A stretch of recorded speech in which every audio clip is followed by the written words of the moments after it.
In the year 2013, there was a disappearance that turned an old Los Angeles hotel into a global obsession.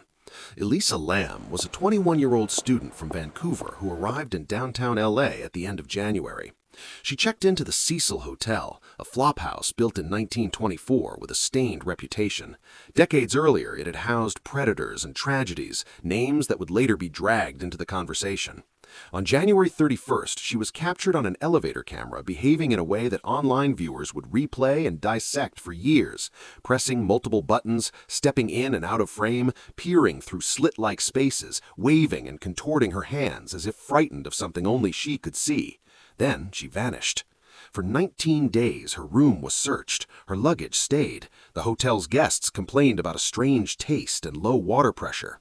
On February 19th, maintenance workers opened a rooftop water tank to investigate the complaints and found Elisa's body inside. The media called it shocking, the internet called it supernatural, the coroner called it an accidental drowning. Autopsy results showed no signs of trauma, no lethal drugs, and listed bipolar disorder as a significant condition. Officially, a young woman with a known mood disorder somehow ended up alone in a rooftop tank and drowned. But the official answer never settled the public. The elevator footage, grainy and uncanny, offered no explanation for how Elisa reached the roof, how heavy tank lids were opened, or why security and police had not found her during earlier searches. The Cecil's prior association with serial killers, most notably that Richard Ramirez once stayed there, fed a narrative that the hotel was a nest of menace. Social media produced dozens of rival explanations: murder by other guests, hotel staff cover-ups, occult activity, or a psychotic break followed by an impossible climb. A new industry of armchair detectives took the fragments of evidence and constructed conspiracies around missing frames, ambiguous CCTV angles, and maintenance records. Why did conspiracy take hold? Two forces collided: incomplete public information and a setting that felt cinematic.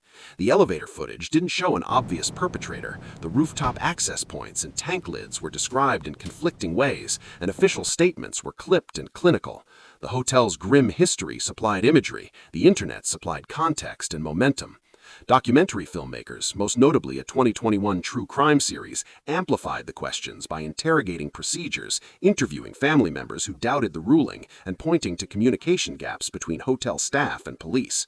But when the conspiracy is unpacked against verifiable facts, its scaffolding loosens. The coroner's report is concrete: no defensive wounds, no signs of struggle, toxicology consistent with prescribed medication. Investigators found no evidence placing another person with Elisa in the tank or forcing entry into her room. Experts explained that someone with disorientation from a psychiatric episode might act unpredictably, enter spaces others would avoid. The rooftop tanks were accessible in ways that ordinary guests could exploit if security was lax. In short, the official conclusion, tragic, bewildering, but not homicidal, rests on forensic findings that conspiracy theories do not overturn. And yet the questions remain. How did a young woman who had checked into a busy and time hotel end up in a tank no one expected to open? Why did the footage show her acting as if she was hiding from something unseen? Why did the narrative of the Cecil, with its macabre past, make a neatly ruled death feel like an unsolved crime? Those questions are the engine of horror. Ambiguity, a disquieting place where institutional answers meet public suspicion. In the years since, Elisa Lam's name has become shorthand for an internet-age mystery, a convergence of mental illness, urban neglect, and an insatiable appetite for explanation. The official record gives a tragic resolution. The conspiracy gives people a story to fix into the blank spaces. Neither fully quiets the image of that elevator clip, a small figure alone, moving like someone under invisible pressure, and the larger, colder image of a city hotel with a history that keeps inviting the imagination to finish what evidence leaves undone.